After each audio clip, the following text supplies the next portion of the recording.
गुलाल फिल्म का एक डायलॉग है, मुल्क ने हर शख्स को जो काम था सौंपा, उस शख्स ने उस काम की माचिस जला के छोड़ दी।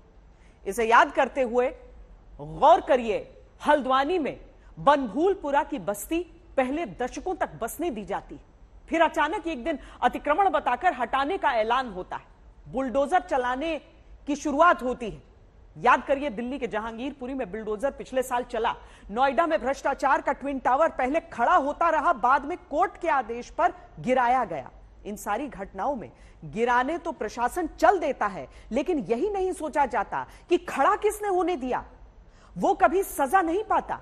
क्या यही अब जोशीमठ में भी हो रहा है, जहां दशकों से सतर्क करती रिपोर्ट्स के बावजूद जोशीमठ में बड़ी इमारतें, होटल खड़े होने दिए गए, जोशीमठ में बड़े बड़े प्रोजेक्ट चलने दिए गए। सरकारों और सरकारी विभागों की आपराधिक मौन सहमति का नतीजा आज जोशीमठ उठा रहा है। बर्बाद गुलिस्ता करने वाले हर शाख पर बैठे हुए बस देखते रहते हैं। कहाँ जाएंगे? इतना बड़ा घर बार बनाया छोड़। भगवान है, नरसिंह भगवान, कहाँ जाएंगे बताओ? घर बार तो कहाँ है, अब सब डूब गया। भगवान भरोसे छोड़ दिए गए शहर में अब तक रहा सुकून जब धंसने लगा। अब चाहे तो हम कहाँ जाएं? आसरा फिर भगवान का।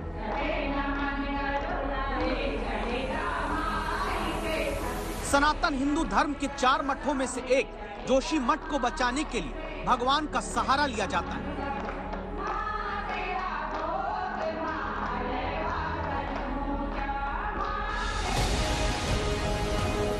जनता भगवान भरोसे इसीलिए क्योंकि जिन्हें जोशी मठ को बचाना है, उन्होंने तो 4.5 दशक में कभी आंख भी नहीं खोली। जोशीमठ की नगर पालिका परिषद जोशीमठ बद्रीनाथ विधानसभा में आता है। यहाँ के अब तक रहे सभी विधायक जोशीमठ गढ़वाल लोकसभा में आता है। यहाँ के अब तक रहे सभी सांसद जोशीमठ जिस उत्तराखंड में आता है। यहाँ पर अब तक की सभी सरकारें, किसी ने भी 47 साल में आंख खुली रखी होती तो जोशीमठ आज रो नहीं रहा होता। तो अब क्या लेके जाएंगे हम? अब तो ऐसा है, अब हमारे भाइयों के लिए रहने के लिए मकान ही नहीं है। अब देखिए, जिन भाइयों ने घर बनाया था वो आज आए हैं देखने के लिए, मिलने के लिए, वो हाल समझने के लिए। अगर आप यहाँ कुछ समझ पा रहे हैं तो सिर्फ आंखों में आंसू है, गमगीन माहौल है। वो इसलिए क्योंकि सपना था एक साथ रहने का, अरमान था परिवार के साथ समय बिताने का। लेकिन जब आप आज यहाँ देख पा रहे हैं तो यहाँ सिर्फ और सिर्फ आंसुओं का सैलाब है। परिवार रो रहे हैं क्योंकि अब घर छोड़ना है, घर गिरने वाला है। सुप्रीम कोर्ट तक जब मामला पहुंचता है तो देश की सर्वोच्च अदालत भी कहती है कि देश में लोकतांत्रिक तरीके से चुनी हुई संस्थाएं हैं जो ऐसे मामलों का निपटारा कर सकती हैं। दस्तक देता सवाल है, क्या उन्हीं संस्थाओं ने जोशीमठ में अपनी जिम्मेदारी निभाई? आप लोग तुरंत इस जगह को छोड़ दें। आप लोग इसे आज बंद रखें और छोड़ दें। जिन लोगों के यहाँ नजदीक घर हैं, ये दोनों होटल आज डिस्ट्रॉय किए जाएंगे। पीछे आ जाए भाई, पीछे आ जाओ, सारी पीछे आ जाओ ना। आप इस जगह को खाली करें। यहाँ पे हाथ में लाउड स्पीकर लेकर प्रशासन के लोग जोशीमठ में वो जगह खाली करा रहे हैं जहां डर है कि सबसे पहले जमीन धंसती जाने की वजह से ये 2 होटल गिरकर आसपास बड़ा नुकसान कर सकते। देखिए, जहां 2 होटल की दीवार के बीच आने जाने का रास्ता था वो खत्म हो चुका है। होटल की दीवार झुककर दूसरे के सहारे है। ये गिराना इसलिए जरूरी है क्योंकि ये एक दूसरे के ऊपर पहले इनमें गैप था, अब ये एकदम चिपक गई हैं क्योंकि क्रैक के और जो सिंकिंग हो रहा है उस रीजन से, तो इसलिए इनको गिराना बहुत जरूरी है।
उन्होंने इंतजाम कर रखा हमको, आपने बताइए। कहीं ना कहीं कैंप लगाया हुआ है, वहाँ रहने की व्यवस्था है। अरे एक कमरा देंगे तो उसमें इतना सामान आएगा?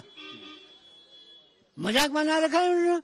नेताओं के चक्कर में हम लोगों को पिसा जा रहा है। सुनिए मेरी बात, आज कान खुल के सुन लो। लाल निशान से क्या होगा?